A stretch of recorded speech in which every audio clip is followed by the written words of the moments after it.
Dans le monde de l'entreprise, la méritocratie est une illusion. Quand tu rentres dans le monde de l'entreprise, tu t'attends à ce que tes efforts payent.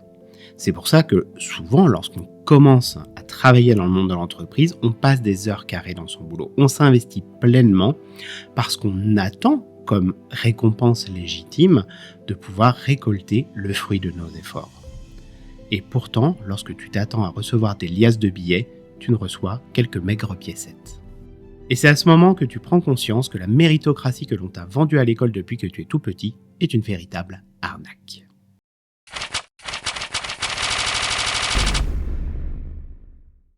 La méritocratie, c'est le principe qui explique que ce sont les meilleurs qui doivent être récompensés. Et depuis l'école, ce principe est érigé comme une loi fondamentale qui régit nos sociétés occidentales. Pourtant, cette loi, elle n'est pas vraiment le reflet de ce qui se passe en vrai.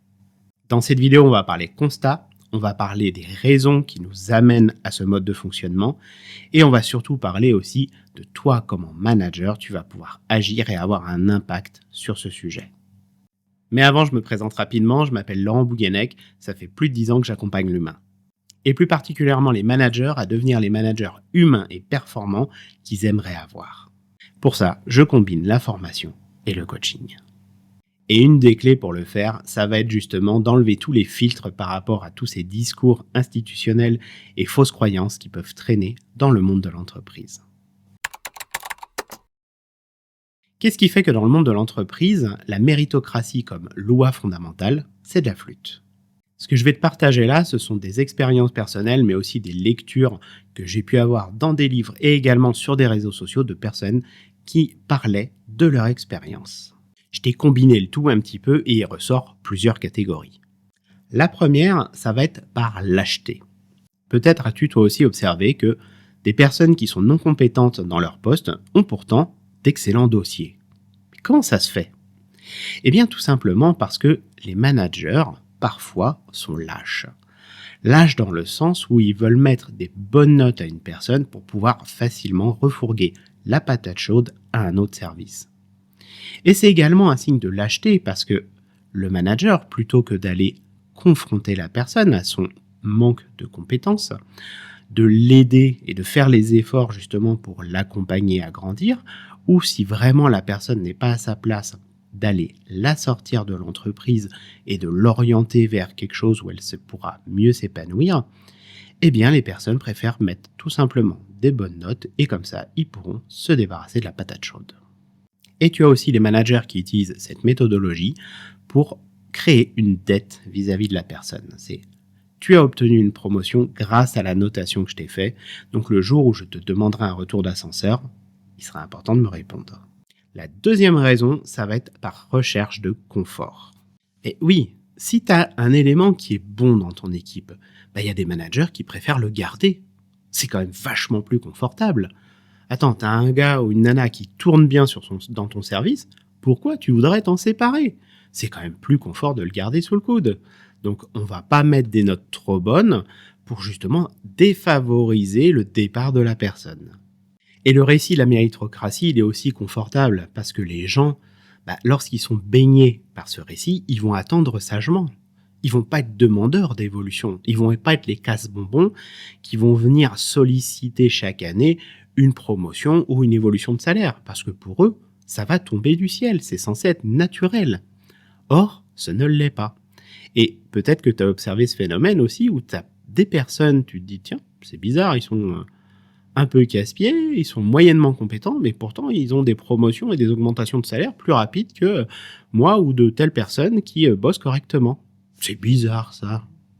Et c'est confortable aussi parce que ce sont souvent des personnes qui vont faire moins de vagues justement. La troisième des raisons, ce sont les critères variables selon les points de vue. Je m'explique. Ça veut dire quoi meilleur? Qu'est-ce qu'on entend par meilleur dans méritocratie? Est-ce que c'est celui qui obtient les meilleurs résultats, les plus hauts résultats? Ou est-ce que c'est celui qui produit le plus d'efforts? Comment tu juges ça? Et si on prend un exemple pour l'illustrer, imagine un manager. Comment on va illustrer si c'est un bon ou un mauvais manager? S'il est digne de la méritocratie ou pas? Eh bien que si tu es salarié, manager toi-même, ou si tu es directeur, ou si tu es actionnaire, tu ne vas pas du tout avoir les mêmes exigences. Prenons par exemple le point de vue d'un salarié d'une équipe.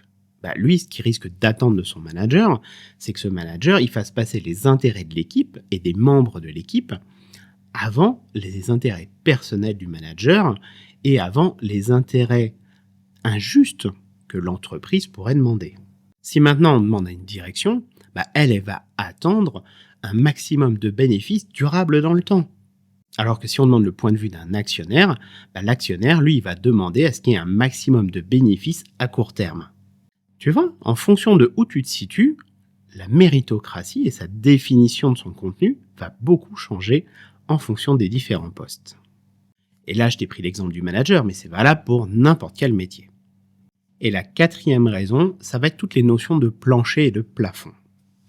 Alors, le plancher collant, le principe, c'est d'expliquer qu'il y a des personnes, même si elles sont excellentes dans ce qu'elles font, elles ne pourront jamais franchir certains seuils.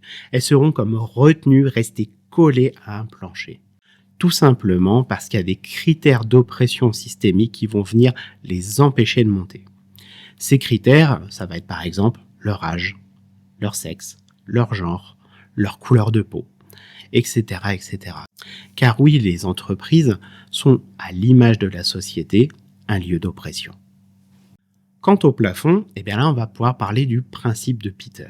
Le principe de Peter, il nous explique que les personnes sont promues jusqu'à leur niveau d'incompétence.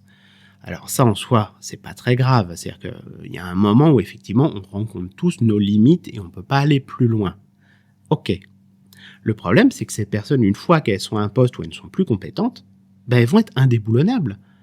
Il n'y a pas forcément un RH ou un manager ou une personne dans une direction qui va avoir le courage de venir redescendre la personne là où elle est compétente. Il y a quelques personnes qui, par elles-mêmes, s'en rendent compte et disent moi, je préférerais revenir à ce que je faisais avant, là au moins j'étais utile. Mais il y en a d'autres parce qu'elles ont un ego surdimensionné ou tout simplement parce que économiquement, c'est plus intéressant pour elles d'être à un meilleur poste et donc toucher plus d'argent. Et donc, elles vont y rester, mais avec leur incompétence et avec toutes les conséquences que ça va avoir en dessous pour le reste de l'entreprise. Alors, pour bien cadrer mon propos, je ne dis pas que les efforts ne sont jamais récompensés. Heureusement, les efforts sont généralement récompensés et lorsqu'on obtient des bons résultats, on obtient une récompense. Mais souvent, cette récompense, elle ne va pas être en phase avec les résultats qui ont pu être obtenus ou les efforts qui ont été réalisés. Il va y avoir un différentiel qui est souvent au désavantage de la personne. Ce que je veux dire, c'est que la méritocratie, oui, ça existe, mais que ce n'est pas une loi existentielle. En faire une loi existentielle, c'est du pipeau. Mais qu'est-ce qui fait alors qu'on y croit ? Eh bien, tout simplement parce qu'on est baigné par des récits qui vont nous formater, qui vont formater notre esprit et notre façon de penser. Et ce formatage, il va commencer très jeune, par notre famille et à l'école, avec cette grande phrase que l'on a tous et toutes entendue, « Travaille bien à l'école si tu veux faire ce que tu veux plus tard ». Mais ça, on le sait, que c'est faux. Comme l'a montré la sociologie et les travaux de Pierre Bourdieu, il y a une reproduction sociale qui se fait. Globalement, une personne qui est issue d'un certain milieu va rester dans ce milieu parce qu'il va y avoir une reproduction sociale qui va se faire. Et je vais te donner un exemple très simple. Si tu prends un même élève et que tu le mets au collège Stanislas à Paris dans le 6e, là où il y avait les enfants de notre ancienne ministre de l'Éducation nationale, et si ce même enfant tu le mets au collège Yuri Gagarin à Trappes, bizarrement, je pense qu'il ne va pas ressortir de la même façon. C'est là que tu comprends que l'égalité des chances fait partie de ces récits pipeaux que l'on nous vend à longueur de temps. Une deuxième forme de récit que l'on nous vend et qui nous perturbe dans notre pensée, ça va être tout ce qui va être lié au biais du survivant. On va nous montrer quelques exemples de personnes qui ont effectivement réussi à franchir ce plafond de verre qu'ils avaient face à eux. Alors, c'est pas parce qu'il y en a un ou deux qui réussissent que tout le monde va pouvoir le faire. Là où ce sont des exceptions, c'est vendu comme si c'était la règle. Une autre forme de récit que l'on nous vend, ça va être le fait que certains hommes, certaines femmes, ce seraient comme des surhommes ou des surfemmes et qui mériteraient ce qui leur arrive. Parce qu'ils travaillent énormément, ils travaillent beaucoup. Ouais. Parce que tu penses que la personne qui bosse dans une usine frigorifiée pour faire des pizzas que tu vas retrouver au supermarché, elle est en train de boire des cocktails sous le soleil. Ce sont des personnes qui travaillent énormément et qui souffrent énormément au travail. Donc, faut jamais oublier la réalité des choses. Derrière le vernis qui nous est vendu et romancé, eh bien, tu t'aperçois que ce sont, pour la plupart, des personnes qui ont hérité, justement, de leurs parents ou de leur famille et qui font que ça les a aidés, justement, dans leur montée en puissance. C'est sûr que si tu commences ta vie professionnelle avec un bagage d'1 million d'euros, avec un réseau de personnes influentes que tu vas déjà avoir à disposition, c'est un peu plus facile que si tu commences ta vie professionnelle en connaissant personne et en galérant déjà pour trouver un stage. Et dans les récits également, on aime bien remettre la faute sur l'individu plutôt que sur le système. Et la méritocratie, elle permet de faire ça. C'est si vous réussissez, c'est grâce à vous. Et si vous échouez, c'est de votre faute. Et chacun, on se retrouve quelque part face à ce mur de mais alors si ce qui m'arrive, c'est uniquement de ma faute. Mais non, ce n'est pas que votre faute, ce n'est pas que ta faute. Tout simplement parce qu'il y a aussi tout un environnement, tout un héritage que tu reçois et qui fait que la vie va être plus ou moins facile pour toi. Et si tu prends le temps de regarder un peu la méritocratie dans la durée, tu vas t'apercevoir que ça tient pas la route.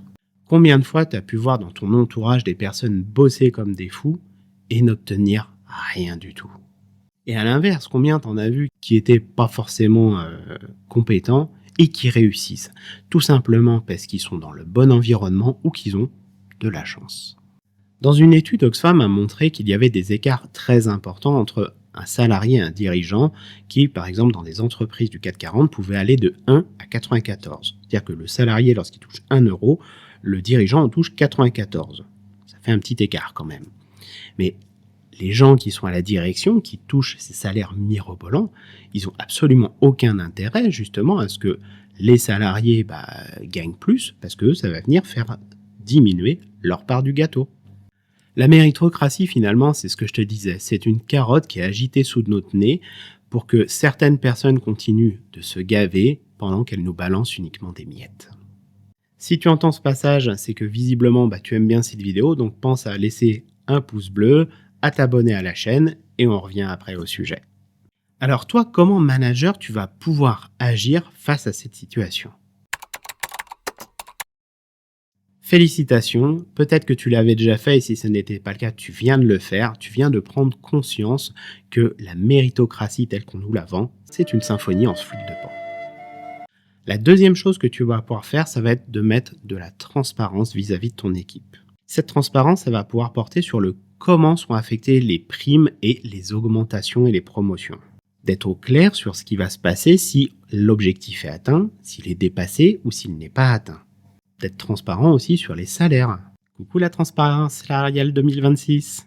Et ainsi, tu vas pouvoir également ouvrir les yeux de ton équipe face à ce sujet. En te disant ça, tu te dis que les gens ils vont peut-être être démotivés, ils vont plus avoir envie de travailler. Alors, je te rassure, les gens, s'ils viennent travailler, c'est pour remplir leur frigo. C'est pas pour autre chose. Donc ça va pas les empêcher de bosser. Mais au moins, il y aura plus cette mascarade. Et pour celles et ceux qui voudront faire des efforts, parce qu'il y aura une réelle récompense connue et définie avant, ils feront ou non cet effort supplémentaire. Mais le contrat de base, lui, il sera toujours à remplir de toute façon.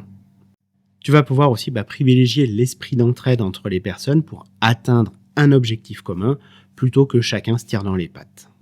Et enfin, si tu identifies au sein de ton équipe une personne qui a des compétences et qui montre justement des efforts particuliers, aide-la, soutiens-la pour justement se construire une carrière, à construire le ou les steps d'après et guide-la justement dans ce système plutôt que d'essayer de la retenir au sein de ton équipe. Si je te résume ce qui vient d'être dit dans ces vidéos, c'est que la méritocratie, c'est une belle vue de l'esprit. Mais ça ne se retrouve pas toujours dans les faits. Depuis notre enfance, nous sommes formatés par ce discours, que ce soit par notre famille ou par l'école. Pourtant, lorsque l'on prend un petit peu de recul ou qu'on observe les expériences qui se passent à côté de nous, on se rend compte que ça ne tient pas la route. La bonne nouvelle, par contre, c'est que toi, en tant que manager, eh bien, tu vas pouvoir agir là-dessus et casser quelque part cette fable qu'est la méritocratie en entreprise. Je te remercie d'avoir regardé cette vidéo. En description, tu trouveras les liens si tu as besoin d'une formation sur le management ou d'un accompagnement par rapport à des situations particulières que tu pourrais rencontrer dans ton poste. Je te remercie et je te dis à la prochaine. Ciao!